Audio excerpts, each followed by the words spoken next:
Welcome to the second episode of the Celluvoid for the week of July 26, 2020.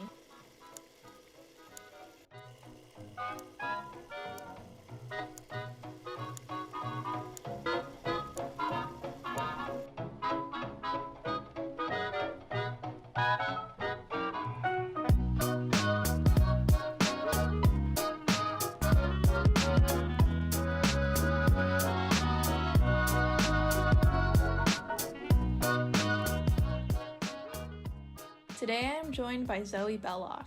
Zoe started her artistic practices while growing up in Edinburgh, Scotland, then pursued an MFA at Columbia University. She is an artist, filmmaker, and her projects often involved a range of media, films, drawings, and archival documents organized around a theme. I was lucky enough to catch one of her guest lecture talks back in 2017 for a discussion about her film Exile. Currently, Zoe is completing a feature film, The Tramp's New World. It is the third film in a trilogy about a movie proposed but never realized by radical artists. Now on with the episode.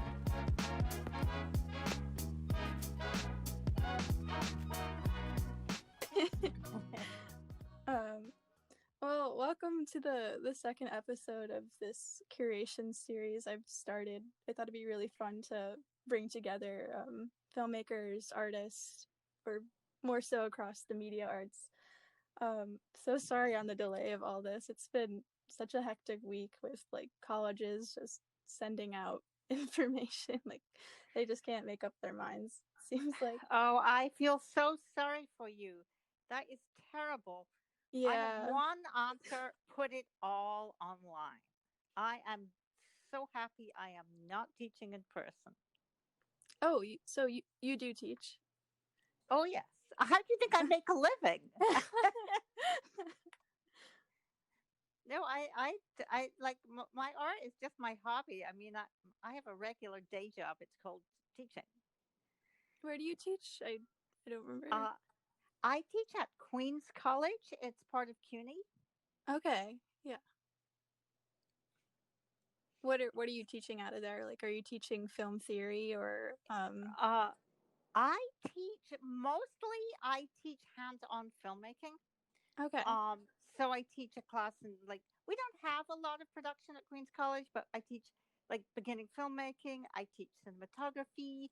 I teach a class in sound. And I teach something called drawing and experimental media in the art department. So I kind of teach a whole range of things, but they're all pretty much hands-on. Yeah, that's really great. That's what I really like about your work. It seems like you're kind of intermingling a lot of visual arts, but also analog filmmaking at the same time. It feels very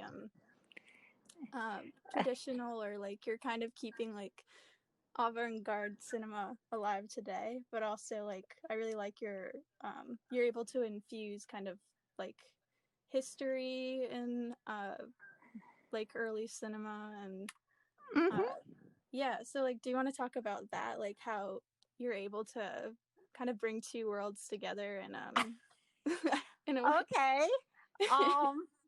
Well, I guess I started off with feet in two worlds. I mean, when I was your age, how can I say? I quit high school when I was 16. Oh, wow. I had just totally had enough. I was bored, stupid. I hated it. I mean, I went to a very old-fashioned girls' school. I was just get me out of here. So I somehow persuaded my parents to let me drop out of school if I went to community college. So from age 16 to 17, I basically went to community college and kind of self-educated. I'm a great believer in teaching yourself. So in the day, I was mostly in the art room, doing art and painting and drawing at community college. And at night, I took a class in cinema. It was a kind of film viewing, that was kind of a further education program for adults that I found out about. So we'd see like art films every week. And I was like passionate about films and kind of really got into art cinema and Hollywood cinema. I would spend every night, like I was living at home, but I would go to the movies all the time just by myself. So, and I really loved film, but I never met anybody who made films. And the like university and art school in the city in which I lived, I grew up in Scotland, in Edinburgh, they didn't have filmmaking. It wasn't something you could study. I mean, filmmaking as something that you study is relatively recent. Um, so there was nothing like that. So I ended up going to art school and studying painting and art history and all that kind of stuff. But I'm really interested in storytelling. Like I love stories, and um, in those days, and it's still true today, art is not considered a storytelling medium. Film is a storytelling medium. So I art is supposed to be, especially like in the late 70s, and it was kind of abstraction and very kind of interpretive. conceptual. Yeah, the idea that um, well, storytelling in art was very old fashioned. It was like that was kind of Victorian. Um, so I kind of decided I really wanted to be a filmmaker, and kind of gave up art and came to America and came to graduate school to study film here in New York. And I really just wanted to come to New York, actually, to be quite honest. I was excited about it. I was into the music scene, it seemed really exciting. And so I applied to one graduate school and I got in, which is kind of crazy. And I was pretty different to the other students because I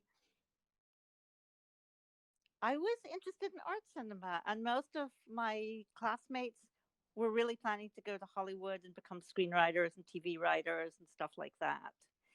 So I was a real oddball. I mean, there was a couple of other people from Eastern Europe who were students. In those days, we had a number of teachers from Eastern Europe, and we were much more like art film people. Not experimental as in like the American avant-garde, but more interested in like Godard and art cinema and stuff like that.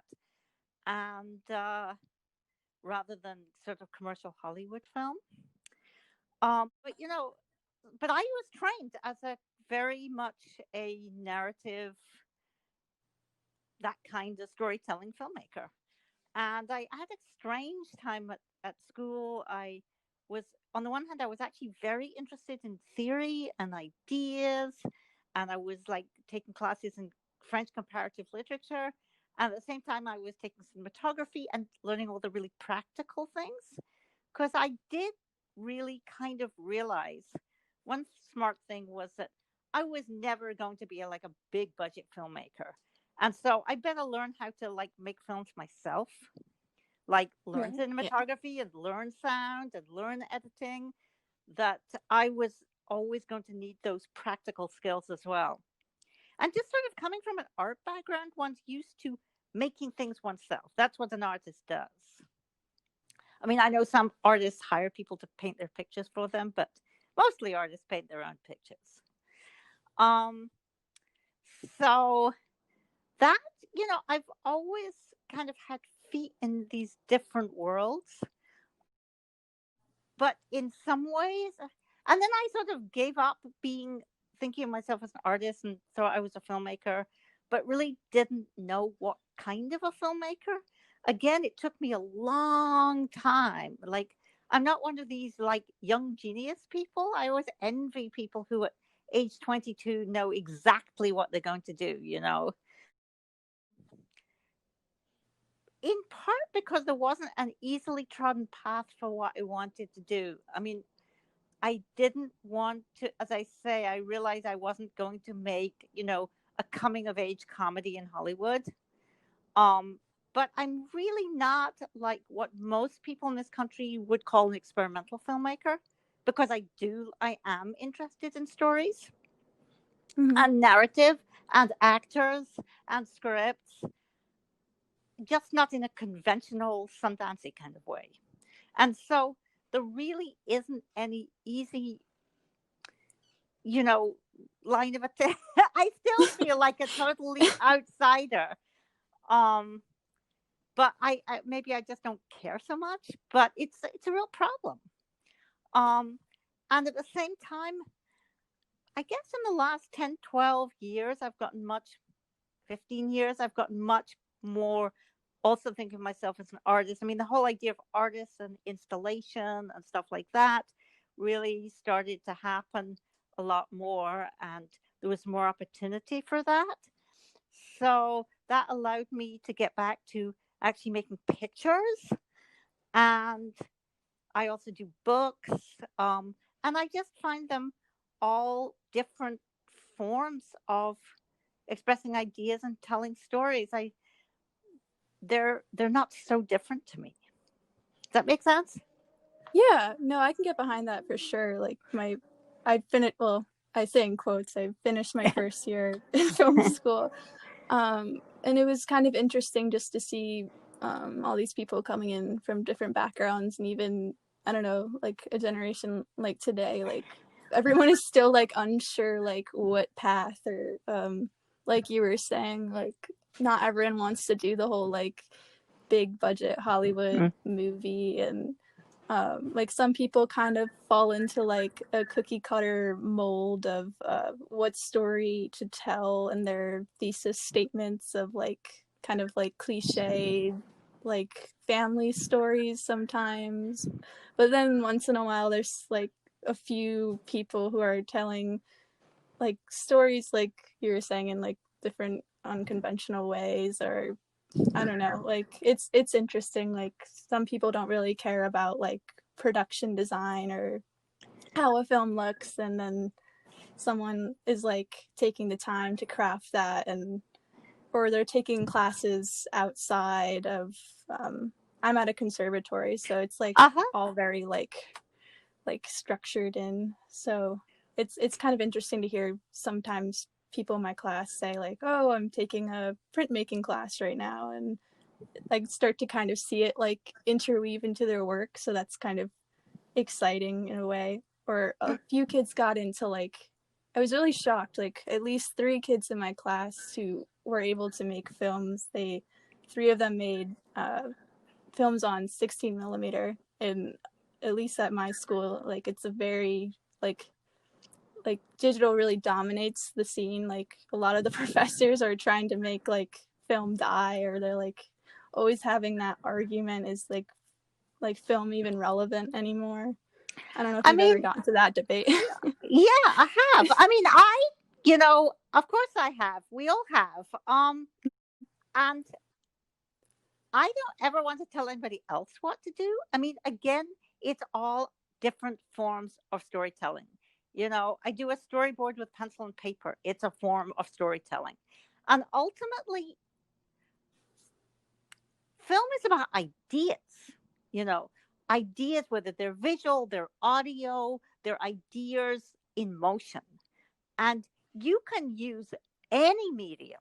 I mean, I was thinking a lot about it this last semester because, my classes all shut down. We all went online. And suddenly in March, I had to completely revise my syllabus from scratch. And Yeah. everybody could only shoot by themselves and with their phones. So shooting, some of them were shooting fairly high end digital using the Ursa, the the Ursa mini cameras, the Black Magic cameras. Oh Um, yeah, yeah. and some of them were using, a variety of different cameras. All now it's phone, and you're by yourself, and you have to create stuff. And we're working with found footage and stuff you find online, and people did great work.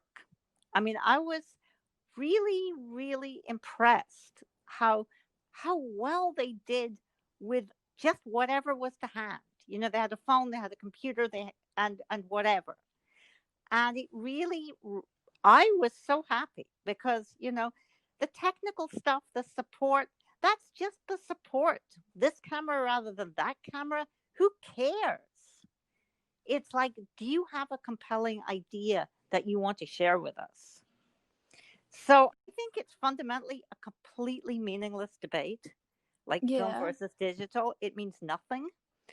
Um, I myself, I mean, I grew up as a 16 millimeter filmmaker, and up until maybe 5 years ago, I did a little teaching on 16 millimeter, and then I think it was like 2014. Actually, I just canned my 16 class because it was too unwieldy, too expensive.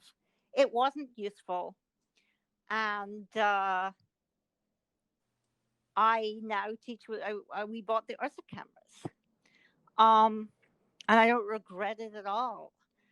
I still own my 16 mil. I mean, I still own a Bolex. And in my last film, which we're trying to finish now, I will tell you that about 5 minutes it's shot with my lovely Bolex.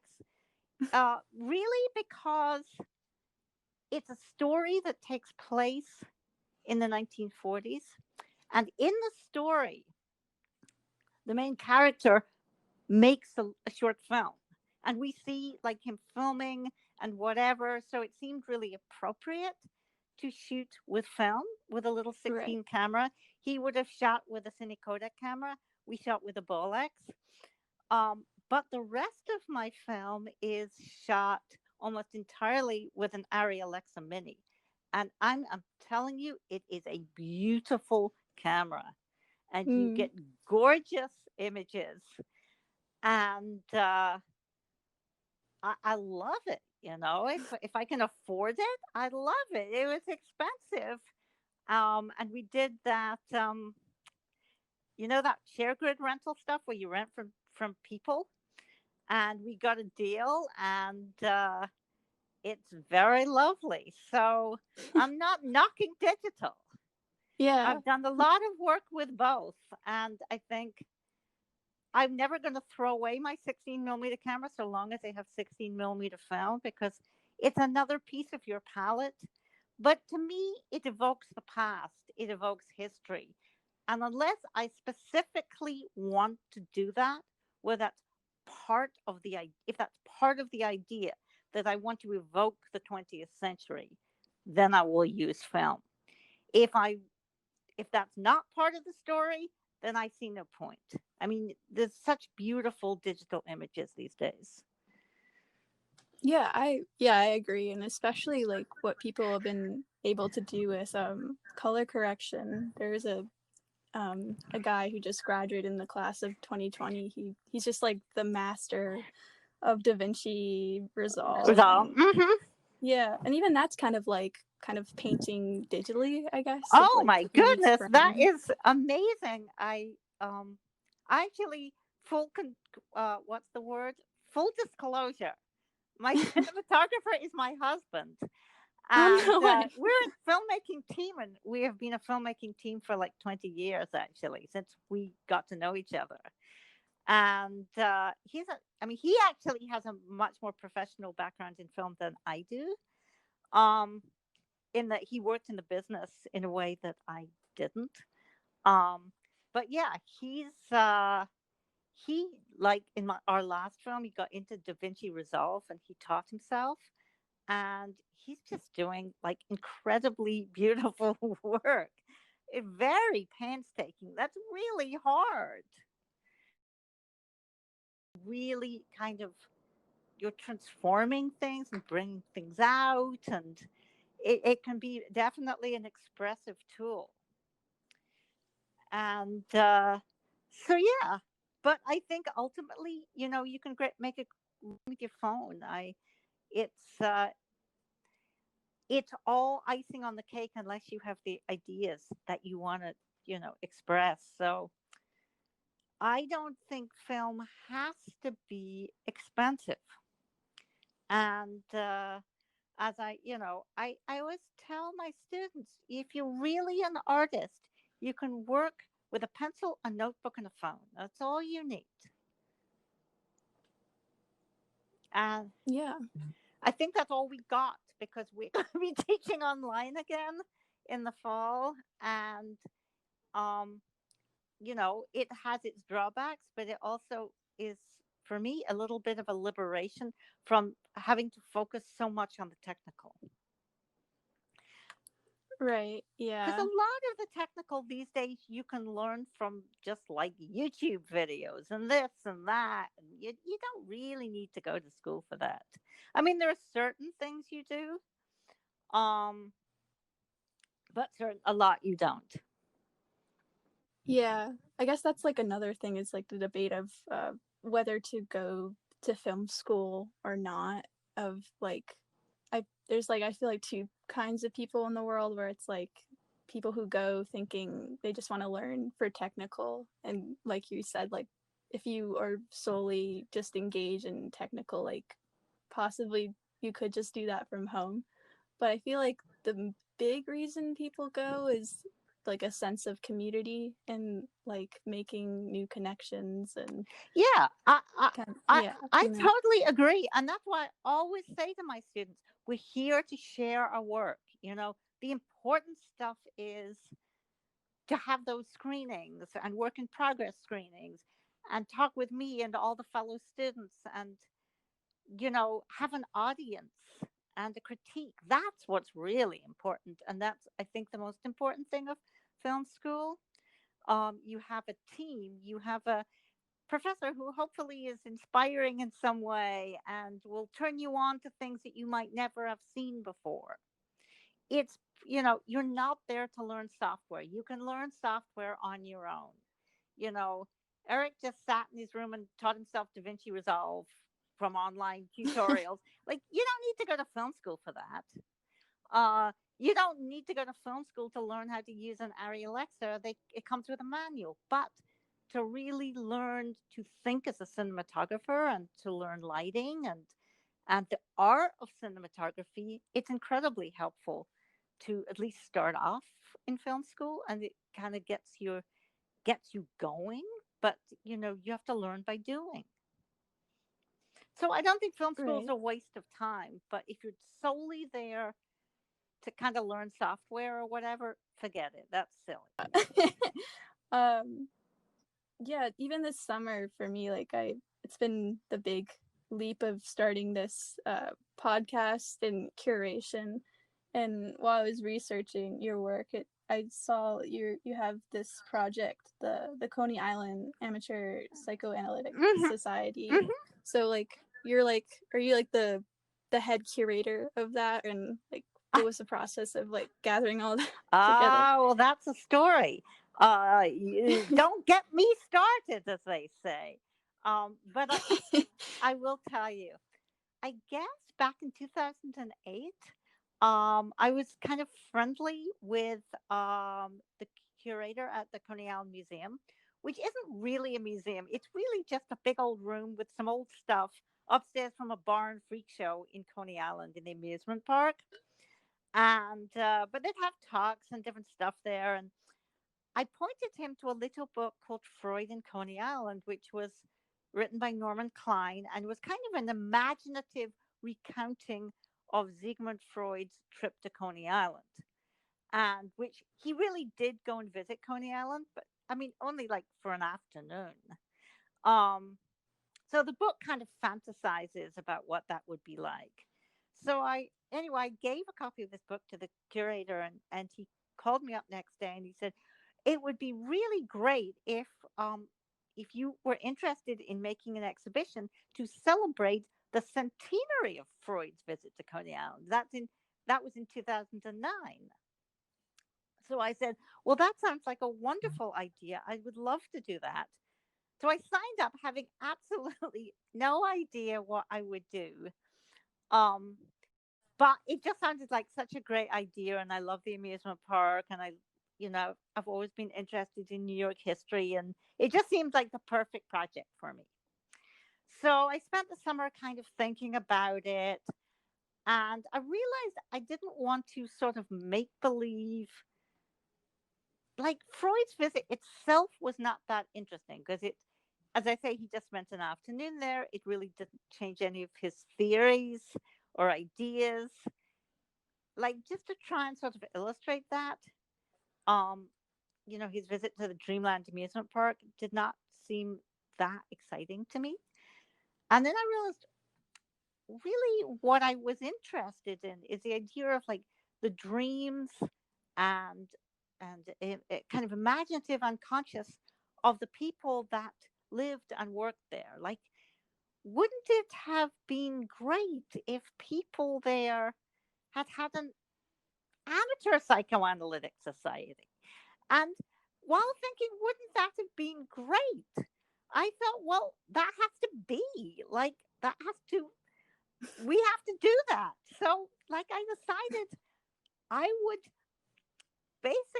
I would be both curator and kind of inventor of the society.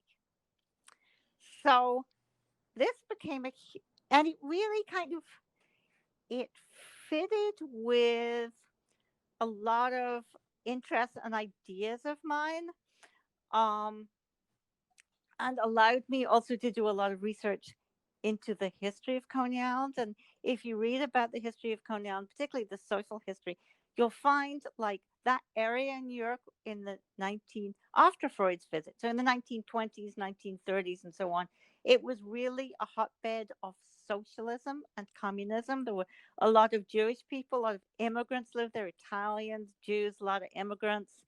So, and I say, people were really inspired by socialism to change the world. And I thought, wouldn't it be great if, this, there was an amateur society, just the way there's like an amateur society, like historical society.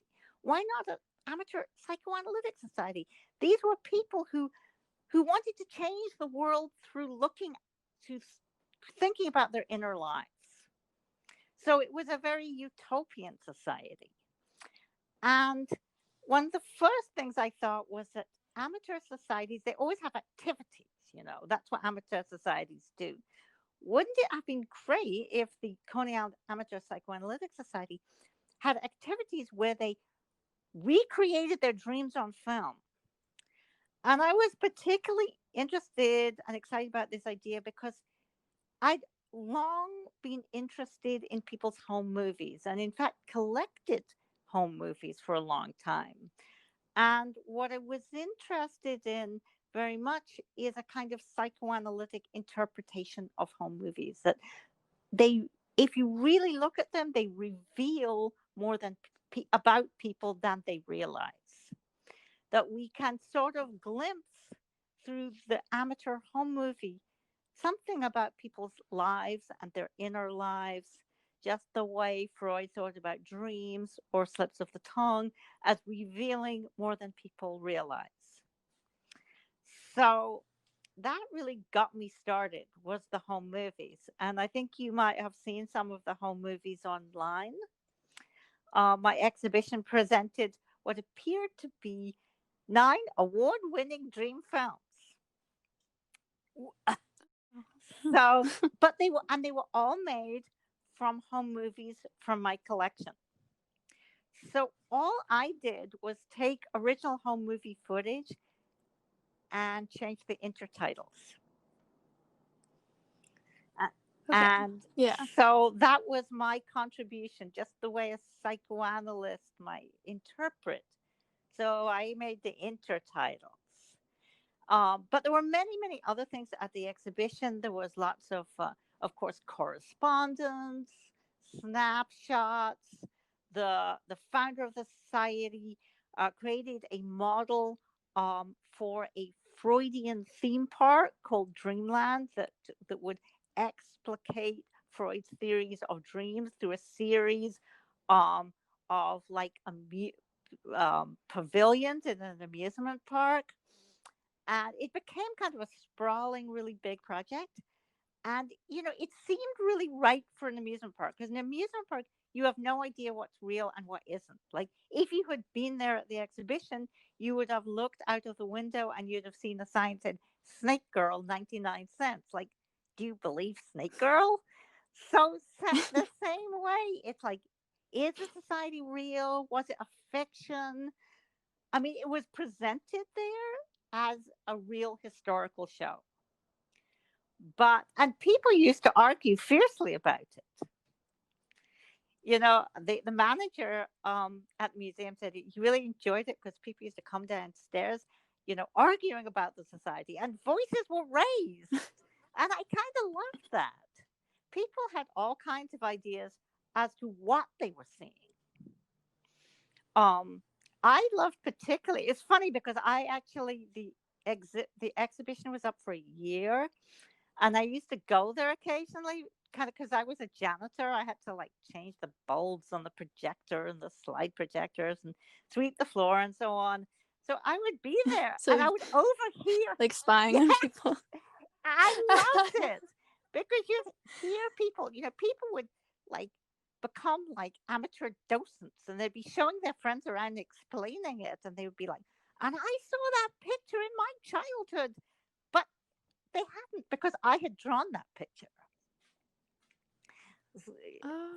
So, I kind of inserted things into people's childhood memories. So it was really a lot of fun. It took me several years. I worked on that actually with one thing and another.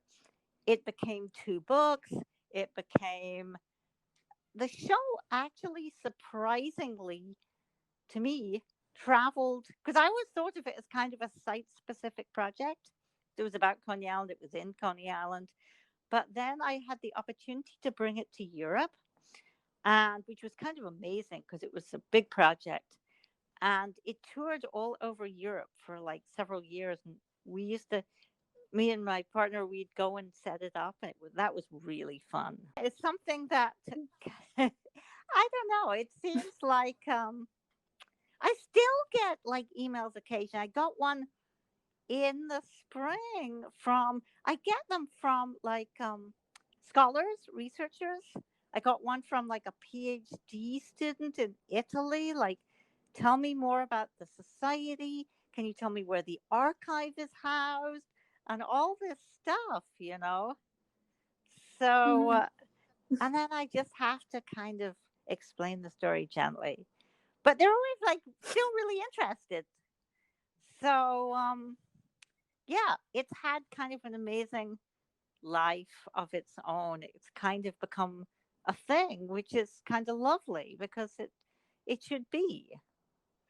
And Yeah. I'm a great believer in being kind of an inspired amateur. I mean, I think of myself as kind of I'm not a professional artist. I'm not shown by gallery. I don't sell my work for a lot of money. In a lot of ways, I am just an inspired amateur.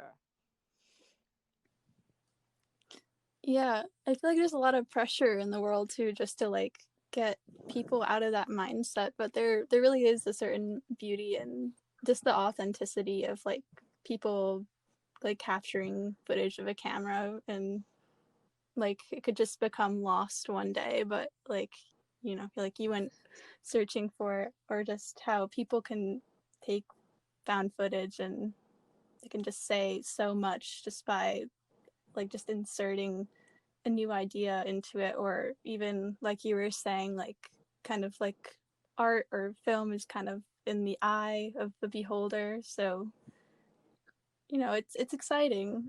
I think that's why I keep coming back to just like, I guess that's like one of the big reasons why I make films. And I don't know if that's for you as well, just Mm-hmm. I don't know. Yeah, I mean, I think like I love. I mean, for me, like home movies are little like moments of people's lives, and I feel like sometimes I'm kind of an antenna I that interprets them, and they're little time capsules. But I think that's really important when you go to school. It's like not everybody I teach is going to be a professional artist or a professional filmmaker, nor should they be, but it can still be part of your life and still important. Um, a lot of people think, well, if you don't Right. have your $2 million to make your first feature, then what's the point of that? Yeah. Mm-hmm.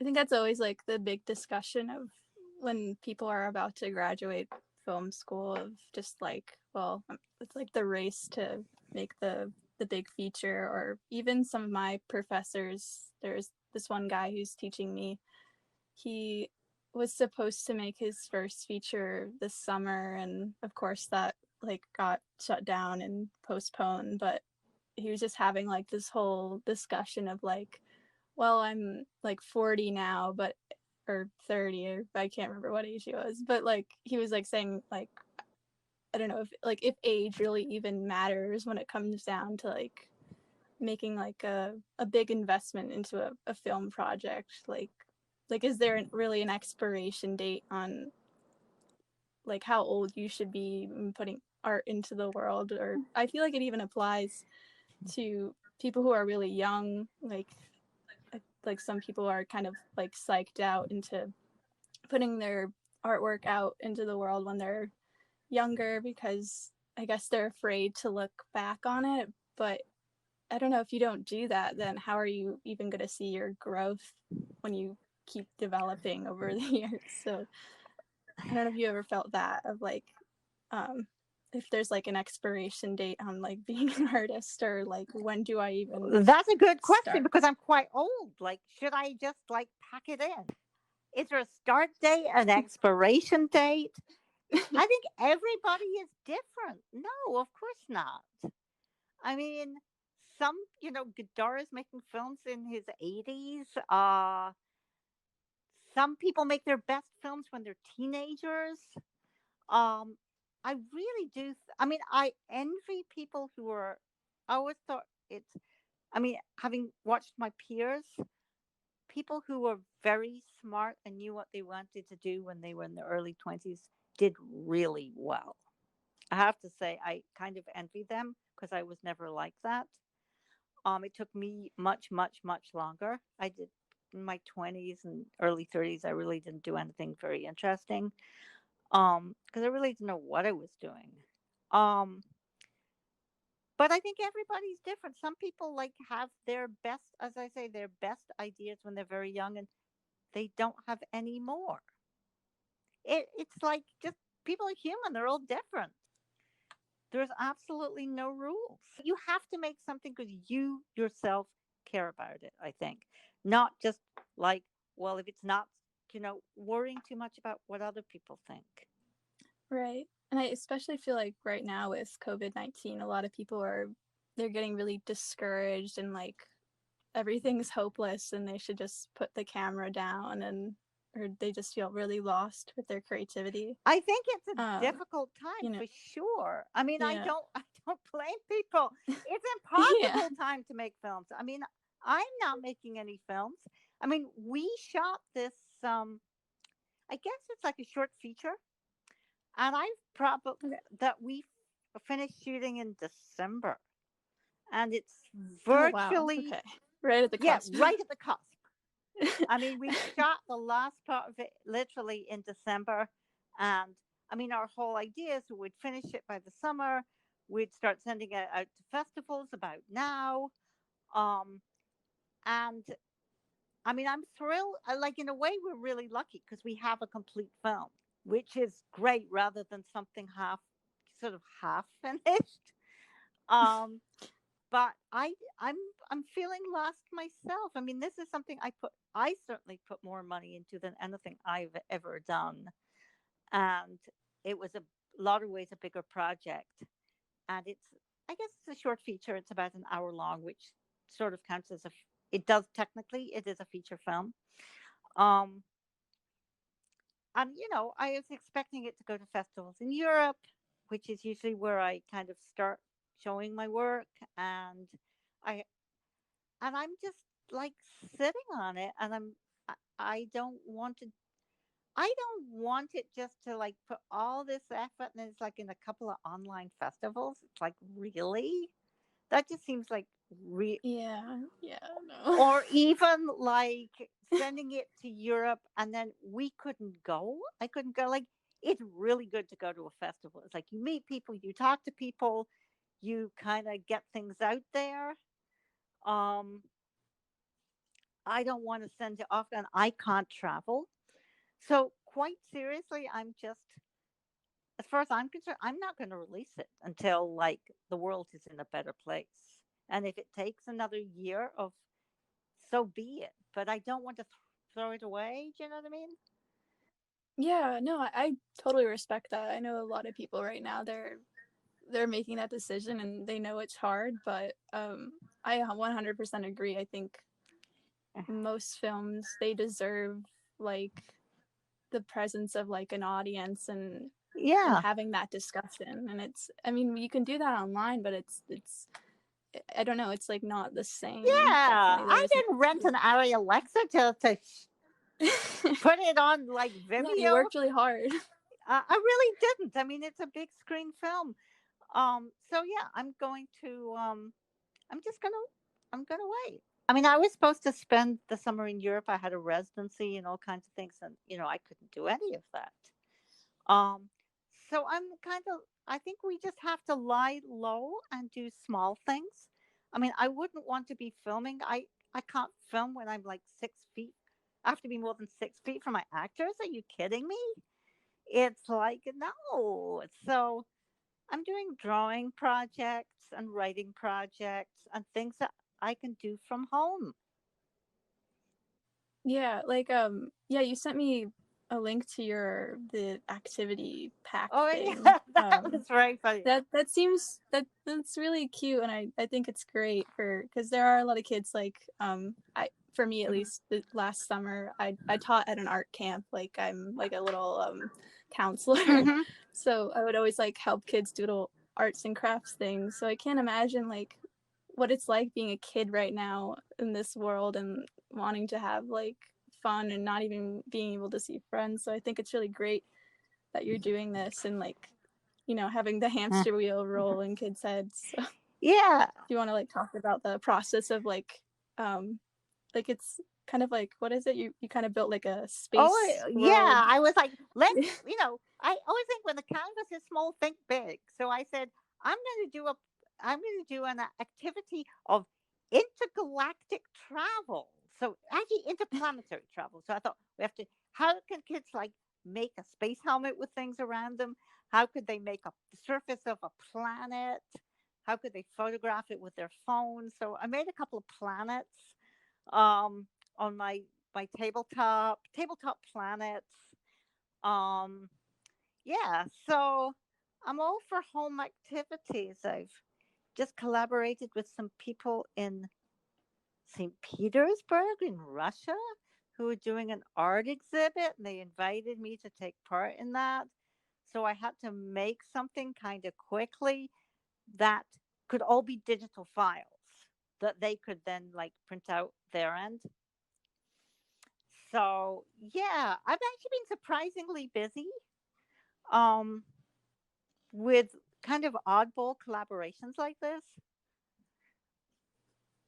But yeah, I think real filmmaking is.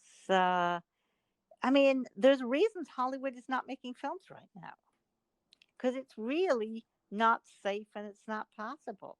Yeah. And I also just questioned like my school just released news. Well, it was actually just my only my sophomore class in the entire conservatory wasn't about to be let back. Like three other classes were like the freshmen, juniors, and seniors.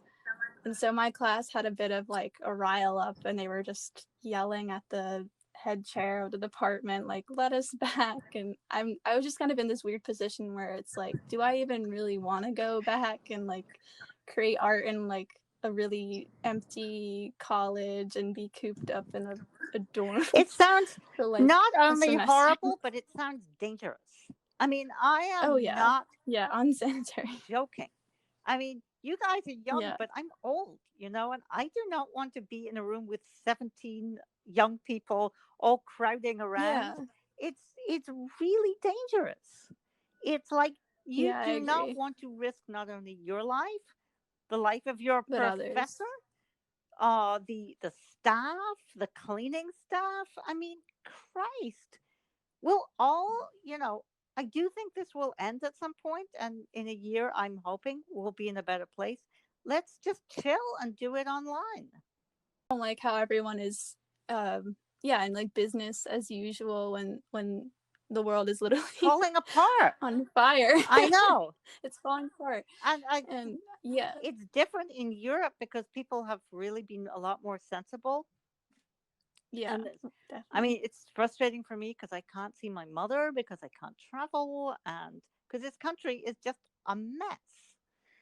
And it's really not necessary. We have to just shut down for now. And I really swear you can be creative from home. I see no reason a college has to open except money. That's all they're thinking about. Because they want people to spend money, but you can do stuff from home. As I say, my students were great last semester. I was genuinely impressed, and they were super stressed. I mean, these are people, in the borough of Queens, which was the epicenter of the epicenter. And people had parents getting sick, and they were working, at essential jobs, and doing it was crazy. And they still managed to come together for an hour or two in my class and make stuff and share it. And I was like so impressed by them.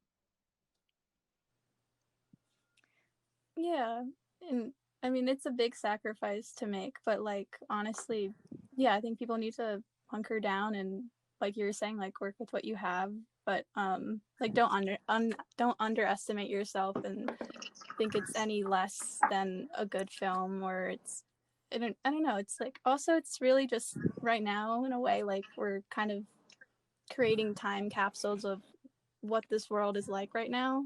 And I mean, it doesn't necessarily have to be on the nose like COVID-19, but it would be interesting just to say like I made this when the world was a little chaotic, but at least I can will say be that. a time capsule. I mean, I swear my students' work was overall, and the work was often very different, was a Yeah.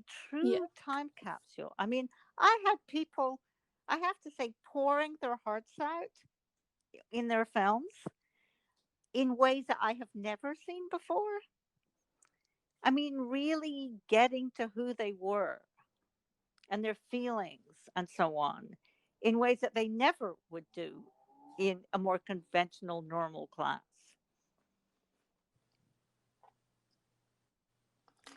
So Yeah. I do not underestimate it at all. And I don't think, hopefully, it's not going to be forever. I hopefully things will change. I'm hopeful, and it's just a hard time right now. Can I ask what part of the country you're in? Oh, Yes. me? I'm from upstate New York near Ithaca, Uh-huh. but I go to school in at Purchase Ah, College for the film BFA. So that's ah, like in Westchester. very, So I was kind of in an epicenter as well of the yeah. virus for a bit. I have Yeah. to tell you that a good friend of mine will be teaching film at Purchase in the fall. She's going to be teaching screenwriting. My friend Courtney. Oh, okay. What year do you know? Like what year she's teaching? I genuinely, Courtney Stevens, you should look out for. All I know is she's teaching Okay. 2 screenwriting classes. Okay. And Cool. she's actually an interesting documentary filmmaker. I'm not, but I guess they hired her to teach screenwriting. But she's a great person, and you should.